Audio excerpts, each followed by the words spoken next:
Hi friends, నేను మీ Gopi Podili. Good morning to all. So ఇవాళ మనం రామ్సార్కి సంబంధించినటువంటి అంశాన్ని చూడడం జరుగుతుంది. టోటల్ ఇన్ఫర్మేషన్ రామ్సార్ సైట్లు అంటే ఏంటి అంటే, రామ్సార్ సైట్లు అంటే అంతర్జాతీయ ప్రాముఖ్యత కలిగిన తేమ నేలలు అన్నమాట. అంటే ప్రపంచవ్యాప్తంగా తేమ నేలలు ఎక్కడైతే ఉన్నాయో వాటికి పర్యవేక్షణ చేయడం అనమాట, వాటిని కాపాడడం అనమాట.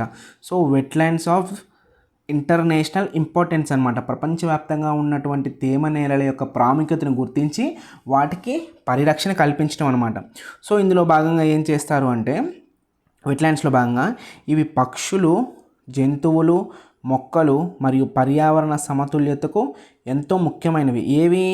మన వెట్లాండ్స్ అనమాట. అంటే ఈ వెట్లాండ్స్ అనేవి ఏవైతే ఉన్నాయో అవి పక్షులు, జంతువులు, మొక్కలు మరియు పర్యావరణ సమతుల్యానికి ఎంతో ముఖ్యమైనవి. అంటే పర్యావరణాన్ని అభివృద్ధి పదంలో నడిపిస్తాయన్నమాట. ఇవి అక్కడ జీవ వైవిధ్యం అనేది ఉట్టిపడుతుంది ఈ రామ్సార్ సైట్లు గుర్తించినటువంటి ప్లేసెస్లో. సో అయితే రామ్సార్ ఒప్పందం అనమాట. అసలు ఏంటి ఈ రామ్సార్ ఒప్పందం? ఏంటి అంటే, రామ్సార్ కన్వెన్షన్ ఎప్పుడు జరిగింది అంటే, రామ్సార్ కన్వెన్షన్ 1971 ఫిబ్రవరి 2వ తారీఖున. డేట్ చాలా ఇంపార్టెంట్. 1971 ఫిబ్రవరి 2వ తారీఖున ఈ కన్వెన్షన్ ఎక్కడ జరిగిందంటే, రామ్సార్ అనేటువంటి నగరంలో జరిగింది. రామ్సార్ నగరం ఇరాన్లో జరిగిందనమాట. ఇక్కడ రామ్సార్ అనేటువంటి నగరం ఇరాన్లో జరిగింది. అయితే ఎందుకు అసలు దీని యొక్క లక్ష్యం ఏంటంటే ప్రపంచవ్యాప్తంగా తేమ నేలలు పరిరక్షించాలి, సమర్థవంతమైన వినియోగం అనమాట. ఏం లేదు, అక్కడ జీవ వైవిధ్యం ఏదైతే ఉందో ఆ జీవ వైవిధ్యాన్ని కాపాడాలన్నమాట. సో దానికి సంబంధించింది.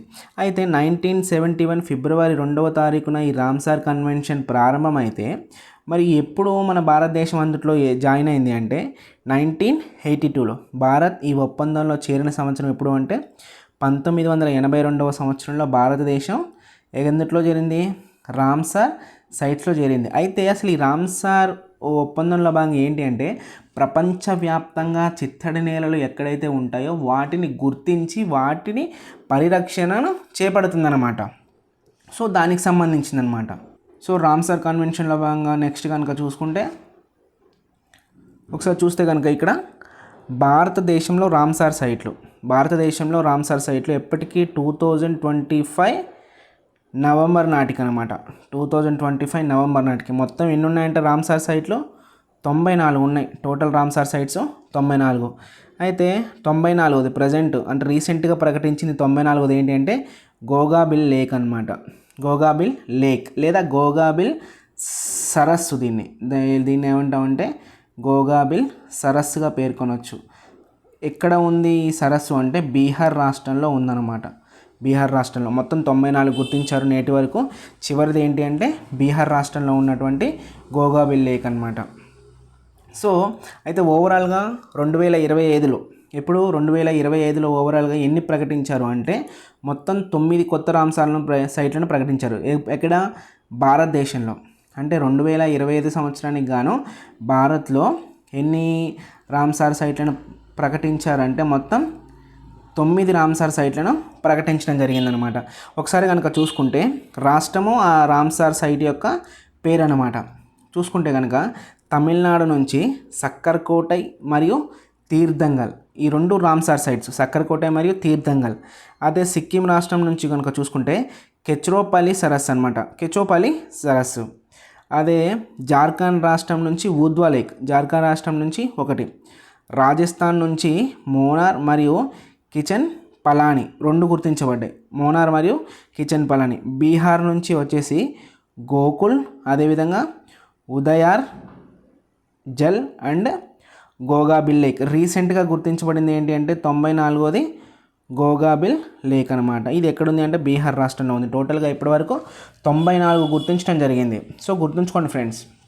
ఒకసారి కనుక రీసెంట్గా గుర్తించబడినటువంటి గోగాబిల్ లేక్కి సంబంధించి కనుక చూసుకుంటే ఎక్కడుంది అంటే బీహార్లో ఉంది. సో ఇది బీహార్ రాష్ట్రంలోని కతిహార్ జిల్లాలో ఉంది. సో ఇది ఒక పెద్ద తేమనేల ప్రాంతం, అంటే వెట్లాండ్ అనమాట. ఒక బిగ్ వెట్లాండ్ అనమాట. తేమనేల ప్రాంతం అంటే బిగ్ వెట్లాండ్. సో ప్రధానంగా ఈ వెట్లాండ్ అనేది వలస పక్షులు, నీటి పక్షులు ఇక్కడికి ఎక్కువగా వస్తాయి. ఎక్కడైనా వెట్లాండ్ ఉంది అంటే కంపల్సరీ ఎక్కడ వలస పక్షులు అనేవి ఉంటాయన్నమాట.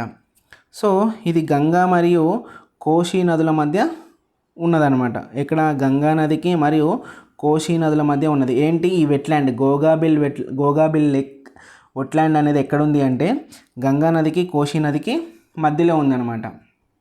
సో అందులో భాగంగా కనుక నెక్స్ట్ చూసుకుంటే అసలు రామ్సార్ సైట్ల యొక్క ప్రయోజనాలు, ఎందుకు ఈ రామ్సార్ సైట్లను గుర్తించడం, మరి దాని యొక్క ప్రయోజనాలు కనుక ఏంటి అంటే చూసుకుంటే తేమ నేలల పరిరక్షణకు అంతర్జాతీయ గుర్తింపు అనమాట.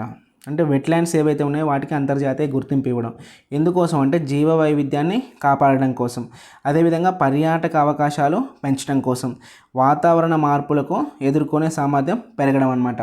సో ఇది థియరిటికల్గా చెప్పడం జరిగింది ఫ్రెండ్స్. సో ఇది అనేది మనకి నెక్స్ట్ ఫర్దర్గా ఉండేటువంటి ఒకవేళ గ్రూప్ 1 ఎగ్జామ్స్లో రాయాలనుకుంటే రామ్సార్ సైట్కి సంబంధించి అది ఏ సంవత్సరంలో గుర్తించబడింది, భారతదేశం ఎప్పుడు జాయిన్ అయింది 1982, అదేవిధంగా రామ్సార్ సైట్ యొక్క ప్రయోజనాలు ఏంటి, నేటి వరకు ఎన్ని రామ్సార్ సైట్స్ని గుర్తించారు అనేది కూడా చెప్పుకోవచ్చు అనమాట.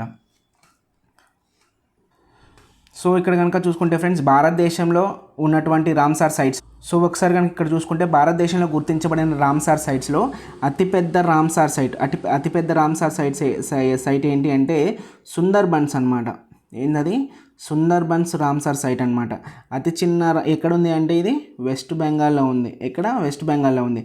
అతి చిన్న రామ్సార్ సైట్ ఏంటి అంటే రేణుకా రామ్సార్ సైట్. ఇది ఎక్కడ ఉంది అంటే హిమాచల్ ప్రదేశ్లో ఉందన్నమాట. అతిపెద్ద Ramsar site Sundarbans Ramsar site, అదేవిధంగా అతి చిన్నది ఏంటి అంటే రేణుకా హిమాచల్ ప్రదేశ్లో ఉంది. సుందర్బన్స్ వచ్చేసి వెస్ట్ బెంగాల్లో ఉంది. సో ఇది ఫ్రెండ్స్ టుడే రామ్సార్ సైట్స్కి సంబంధించినటువంటి ఇన్ఫర్మేషను. టోటల్గా మన 90 ఉన్నాయి. సో ప్లీజ్ ఫ్రెండ్స్ సబ్స్క్రైబ్ చేయండి, లైక్ చేయండి. Thank you so much.